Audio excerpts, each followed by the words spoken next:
예, 안녕하십니까. 부학박사 유병태 법무사입니다. 자, 오늘도 책 소개를 잠깐 말씀드리고, 책을 구입하실 분들은 010-3661-0407로 문자로 문의하시기를 바랍니다. 그리고 유튜브에 보시면 여기 검색에서 유병태를 검색하면 공인중개사 무료 인강이 뜹니다. 이게 78개나 되는데 78개를 다 들으라는 게 아니고 여기에 보면은 1강, 2강, 3강 이런 식으로 해서 공인중개사용으로 16년도 내가 법무사 합격하던 그 해에 원래는 뭐 법무사 공부할 생각이 없었죠. 사법시험 안 되고 근데 어쨌든 학원 강의하면서 평생을 학원 강의하기는 좀 그럴 것 같아서 법무사를 해가지고 합격을 해서 요즘은 법무사 일을 아주 만족하게 잘하고 있습니다. 하여튼 이 강의를 소개드리는 이유가 이 강의를 듣고 공인중개사 합격하신 분들이 많은 거는 뭐 당연한 이야기고 이 강의를 듣고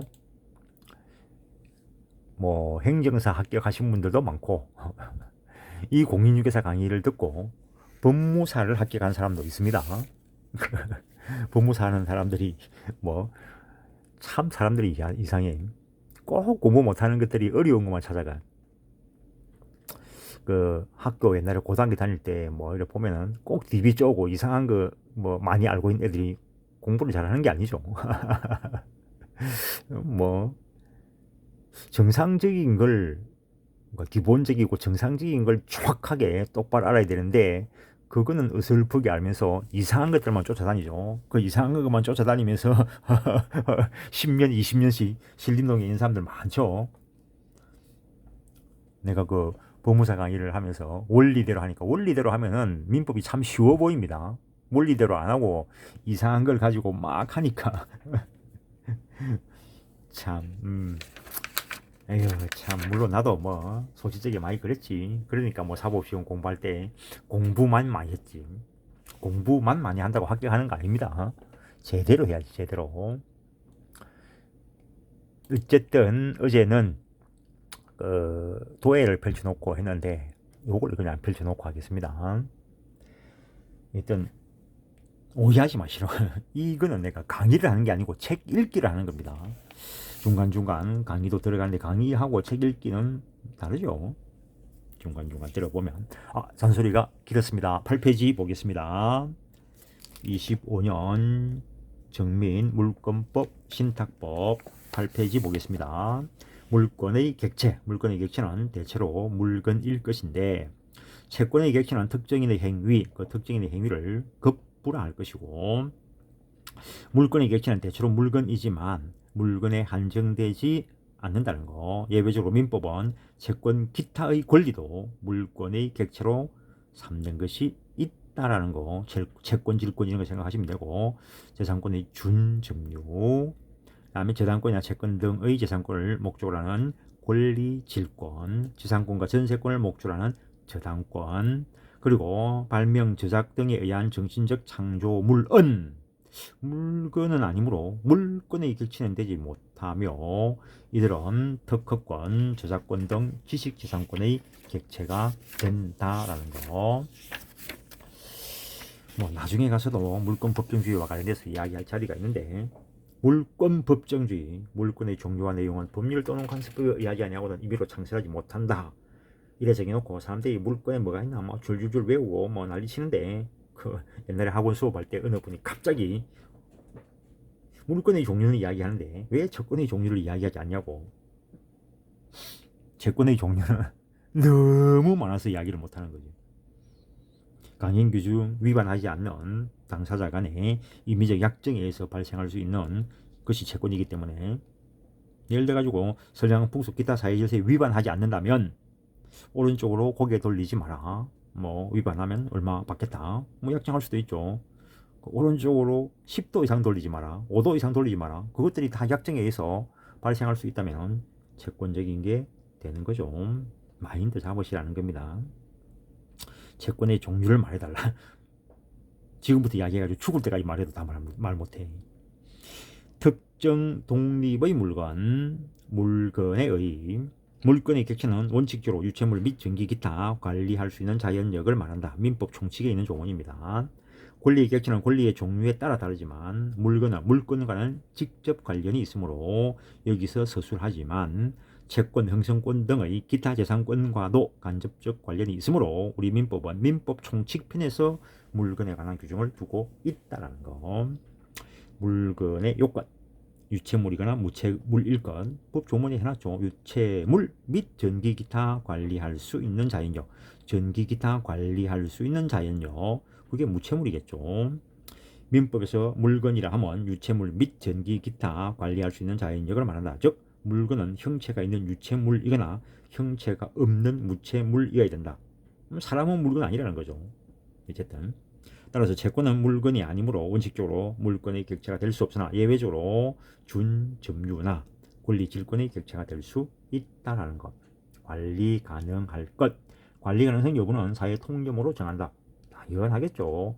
조선시대의 관리 가능성 범위와 현재의 관리 가능성 범위는 당연히 다르겠죠. 유체물 즉 형체가 있더라도 물건이 되려면 관리 가능성이 있어야 된다. 즉 유체물이어도 관리 가능성이 없으면 물건이 아니다. 당연한 이야기. 하늘에 뭐 별을 따달라. 별 많이 따져봤죠. 형체가 없는 무체물의 경우라도 관리 가능성이 있다면 물건이 될 수 있다. 저장된 향기, 냉기, 온기. 옛날 사법시험에 뭐 여름에 더워가지고 벽돌에 구멍을 뚫어가지고 냉기를 뺐으면 무슨 죄가 될까 뭐 이런 것들이 나오기도 했는데 요 근래에 보니까 뭐 그 전기를 몰래 써가지고 뭐 이야기되는 경우도 있던데 다 조금 전에 이야기했던 거 절도죄 대상이 됩니다. 또한 바다는 일반적으로 관리 가능성이 없어 물건이 아니지만 그 행정행위 등에 하여 인위적으로 범위가 구역된 해면이 배타적 지배 가능성이 있으면 어업권이나 공유수면 매립권의 객체가 될 수 있다. 배타적 지배 가능성, 관리 가능성은 시대에 따라 변동되는 상대적인 개념이다. 비인격적일 것, 사람은 아닐 것, 그걸 두고 외계의 일부일 것 이렇게 이야기하는 거죠. 신체의 일부, 모발, 혈액, 고착된 뭐 가발, 의수, 의족, 이치 이건 신체의 일부죠. 사람의 일부라는 거죠. 물건이 아닙니다. 신체 일부는 소유권의 객체가 아니고 인격권의 대상일 뿐이다. 반면에 신체로부터 분리된 혈액, 이식을 위해서 분리된 장기 등은 물건이고 분리당한 자의 소유에 속한다. 그래서 옛날 사법시험 보면은 뭐 수술을 위해서 A로부터 적출된 그 장기 이식을 위해서 적출된 장기가 수술대 위에 올라 있을 때 그걸 뭐 손괴하면 무슨 죄가 될까 뭐 그런 것도 이야기된 적이 있고 그러니까 원리를 터득하게 하기 위한 겁니다. 분리당한 자의 소유에 속한다. 그러면은 미장원에 가서 뭐 머리 커팅하고 바닥에 흘려져 있는 머리카락 누구 거냐? 분리당한 사람 거냐? 분리한 미장원 아줌마 거냐? 사람이 죽은 경우에 답을 말 안 하는 거는 그냥 생각해 보시면 됩니다. 사람이 죽은 경우에 시체나 유골은 물건이며 소유권이 객체가 되나 그것은 매장, 장사, 공양 등의 권능과 의무만을 포함하는 특수한 소유권이라는 것이 다수설이다. 치료 등을 위한 신체 분리의 채권 계약은 강행 규정이나 사회질서에 반하지 않는다면 유효할 수 있다. 사회질서에 반하면 민법상 무효이고 형법상은 처벌될 것이고 사회질서에 반하지 않는다면 형법상 뭐 정당행위로서 뭐 처리되는 것이 있고 시체나 유골은 제사 주저자에게 제사용 재산인 분묘나 금량 임야와 함께 기속되지만 이를 처분한 행위는 반사회적 행위로 무효이다. 물권의 객체로서 물건의 현존 특정성과 독립성, 물권의 객체는 현존 특정되어야 한다. 물건에 대한 직접적 배타적 지배성 때문에 물건은 현존하여야 하고 또한 특정되어야 한다. 물건이 특정되지 않고서는 배타적 지배를 할 수 없으므로 불특정물에 대한 물권은 성립될 수 없다. 그러나 다수의 물건이 집합하여 경제적으로 단일한 가치를 가지는 집합물 위에 물건에 있어서는 그 구성 부분의 변화가 생겨도 특정성을 잃지 않는다. 민법 총칙에서도 이야기되고 있고, 여기서도 판례도 성장을 계속하는 의류일지라도 집합물 양도담보의 대상이 될 수 있으므로 양의장 내의 뱀장어 등 전부에 대한 양도담보계약은 그 담보 목적물이 특정되었다 할 것이어서 그 담보계약은 유효하게 성립되었다 할 것이고, 장소나 종류 수량의 지정으로 특정된 유동집합물에 대하여 양도담보를 인정하였다. 또한 물건의 객체는 현존하여야 하는 바 장래에 만들어질 물건에 대해서는 소유권이나 제한권이 설정될 수 없다. 그러나 권리질권은 장래에 발생한 시기부 또는 정지조건부 채권에 대해서 인정될 수 있다.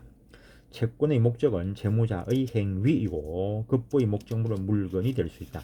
즉 반지를 만들어 주기로 하거나 건물을 완성해 주기로 하는 도급계약에 있어서 채권은 당연히 장래에 존재할 물건이나 불특정물에 대해서 인정될 수 있다. 물권의 객체는 독립한 물건이어야 된다. 물건의 독립성의 필요성, 일물일권주의 원칙 뒤에 가면 이야기합니다. 원칙상 하나의 물건의 객체는 하나의 독립한 물건이어야 한다. 물건의 일부나 구성 부분은 공시가 곤란하고 직접적인 지배의 이익이 적기 때문이다. 그러나 일필 토지 일부에는 용익물권 설정이 가능하고, 그래서 건물 일부에 대해서 전세권 설정할 수 있고, 판례는 일필 토지 일부에 대한 점유 시효 취득 가능하다고 한다. 물론 분필해서 소유권 등기까지 돼야 완전하게 시효 취득으로 소유권 취득할 수 있습니다. 한 동의 건물은 구분 소유로 등기할 수 있으므로 그 일부에 대한 구분 소유권이 성립될 수 있다는 것. 토지의 독립성 문제. 판례는 일필 토지를 수필의 토지로 분할하여 등기하려면 지적법, 현, 공간정보의 구축 및 관리 등에 관한 법률이 정하는 바에 따라 분할 절차를 밟아 지적공부에 각 필지마다 등록되어야 하고, 설사 등기부에만 분필 등기가 실행되었다 하여도 이로써 분필의 효과가 발생하는 것은 아니다. 분필 등기는 1부동산 1등기 용지 원칙에 반하는 등기로서 무효라 할 것이다. 즉,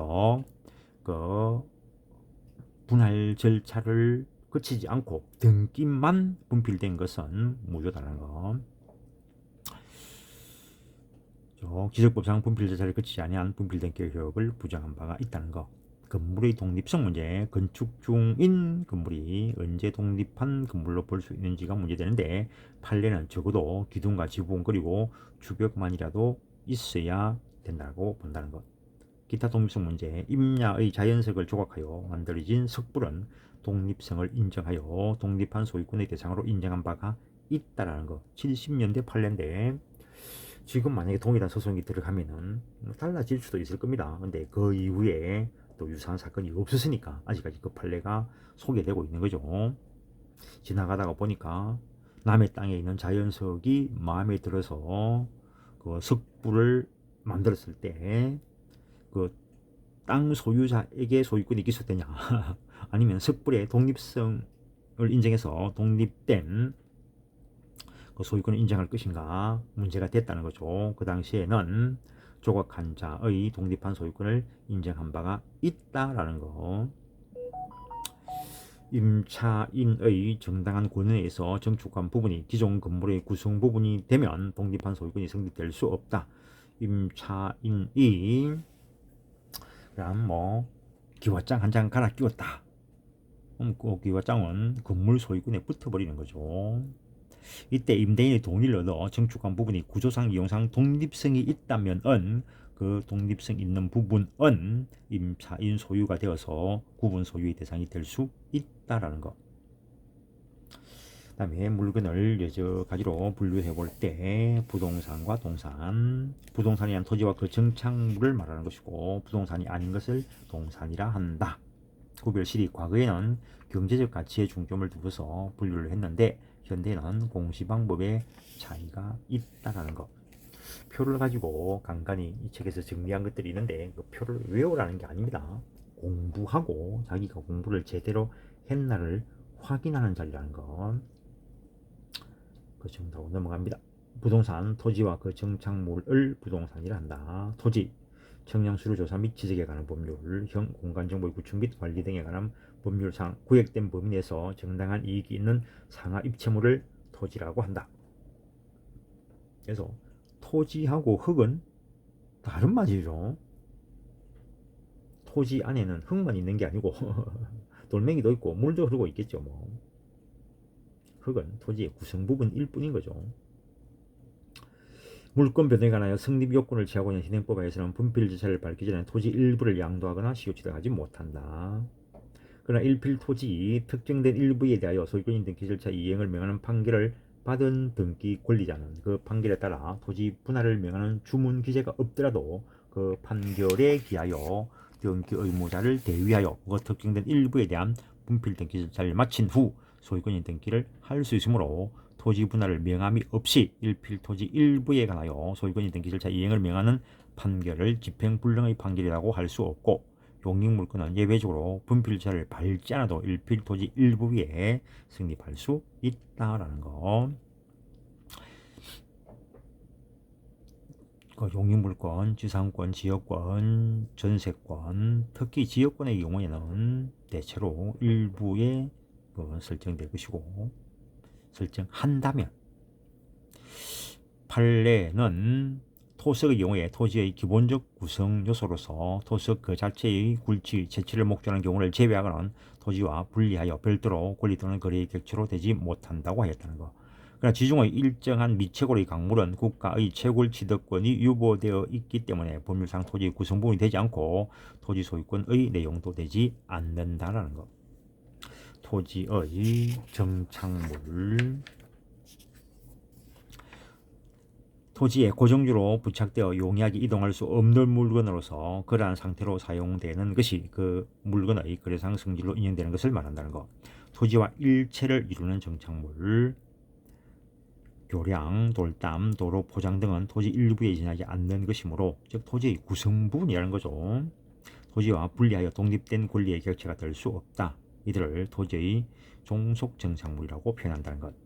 토지와 독립된 정착물 여부가 문제되는 경우 있는데 오늘은 여기까지 하겠습니다. 네, 고맙습니다.